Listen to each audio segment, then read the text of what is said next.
নমস্কার বন্ধুরা, defence knowledge আপডেটসে আপনাদের স্বাগত। তো বন্ধুরা, ভারতের প্রধানমন্ত্রী নরেন্দ্র মোদী 15 থেকে 20 মে পর্যন্ত একটি অত্যন্ত গুরুত্বপূর্ণ এবং সফল 5 দেশীয় অর্থাৎ সংযুক্ত আরব আমিরাত, নেদারল্যান্ড, সুইডেন, নরওয়ে এবং ইটালির সফর শেষ করেছেন। এই সফরে বাণিজ্যিক, কৌশলগত, প্রযুক্তিগত এবং পরিবেশ বান্ধব জ্বালানি সংক্রান্ত বেশ কিছু ঐতিহাসিক চুক্তি ও সমঝোতার স্মারক স্বাক্ষরিত হয়েছে। দেশভিত্তিক গুরুত্বপূর্ণ চুক্তি কি কি করা হয়েছে তা আমরা এখন দেখে নেব। তাহলে দেখুন, প্রধানমন্ত্রী সফরের প্রথম গন্তব্য ছিল সংযুক্ত আরব আমিরাত। সেখানে রাষ্ট্রপতি শেখ মোহাম্মদ বিন জায়েদ আল নাহিয়ানের সাথে দ্বিপাক্ষিক বৈঠকে জ্বালানি ও অর্থনৈতিক ক্ষেত্রে বড়সড় অগ্রগতি হয়েছে। আসলে ভারতের স্ট্র্যাটেজিক পেট্রোলিয়াম রিজার্ভে বিনিয়োগ ও অংশীদারিত্ব আরও জোরদার করার চুক্তি হয়েছে। ভারতের দীর্ঘমেয়াদী জ্বালানি নিরাপত্তা নিশ্চিত করতে দীর্ঘমেয়াদী এলপিজি সরবরাহের চুক্তিও স্বাক্ষরিত হয়েছে। এছাড়াও ভারত জুড়ে বিভিন্ন পরিকাঠামোর উন্নয়নে আবুধাবি কর্তৃক $5 বিলিয়ন বিনিয়োগেরও প্রতিশ্রুতি দেওয়া হয়েছে।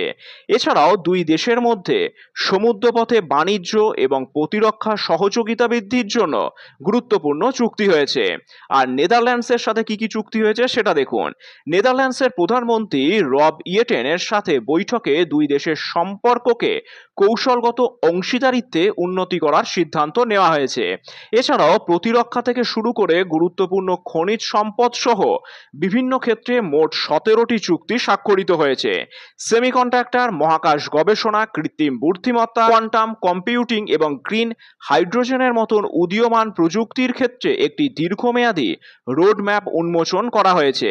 এছাড়াও ভারত ও নেদারল্যান্ডসের স্ট্র্যাটেজিক পার্টনারশিপ অন ওয়াটার এর আওতায় নদী ও বন্যা ব্যবস্থাপনা উন্নত করতে সহযোগিতা বাড়ানোর চুক্তি হয়েছে। আর সুইডেনের প্রধানমন্ত্রী উলফ ক্রিস্টিয়ানসের সাথে বৈঠকে দুই দেশের সম্পর্ককে আরও এক ধাপ এগিয়ে নিয়ে যাওয়া হয়েছে। এই সফরে প্রধানমন্ত্রী সুইডেনের মর্যাদাপূর্ণ royal order of the polar star সম্মানে ভূষিত করা হয়।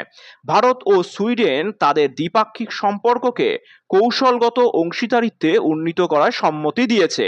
এছাড়াও জলবায়ু পরিবর্তন মোকাবিলায় যৌথভাবে কাজ করার পাশাপাশি বিশ্বব্যাপী সরবরাহ ব্যবস্থা যেন ব্যাহত না হয় সেই বিষয়েও প্রযুক্তিগত চুক্তি হয়েছে। এছাড়াও ইউরোপীয় কমিশনের প্রেসিডেন্ট উর্সুলা ফান ডার লিয়েনের উপস্থিতিতে ইউরোপীয় শিল্পপতিদের সাথে এআই এবং উদীয়মান প্রযুক্তি নিয়ে নতুন বিনিয়োগের বিষয়েও আলোচনা সম্পন্ন হয়েছে। আর সব থেকে মজাদার বিষয় কি জানেন? 43 বছরের মধ্যে এটি ছিল কোনো ভারতীয় প্রধানমন্ত্রীর প্রথম নরওয়ে সফর।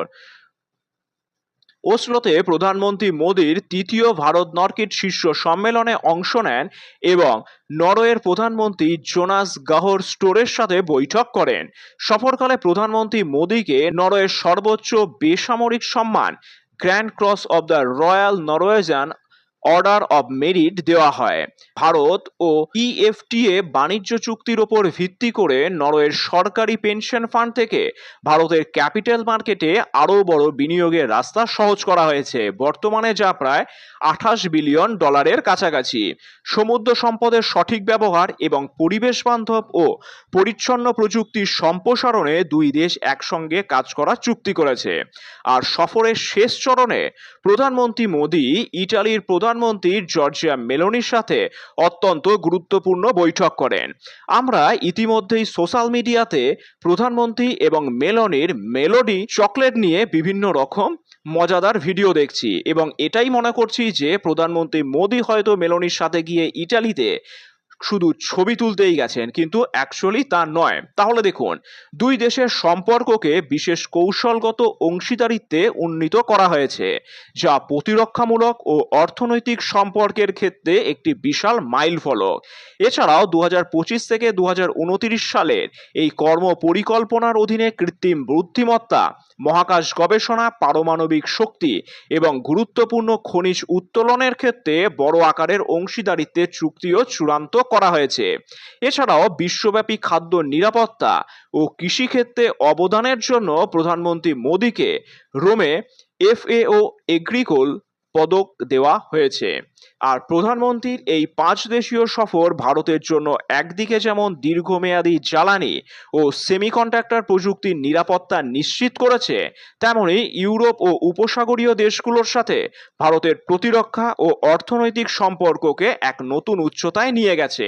এই পুরো ঘটনার বিষয়ে আপনাদের কি মতামত তা নিচে অবশ্যই কমেন্ট করে জানাবেন। আর চ্যানেলটি ভালো লাগলে অবশ্যই লাইক করবেন, বন্ধুদের সাথে শেয়ার করবেন এবং অবশ্যই সাবস্ক্রাইব করে দেবেন। জয় হিন্দ, ধন্যবাদ।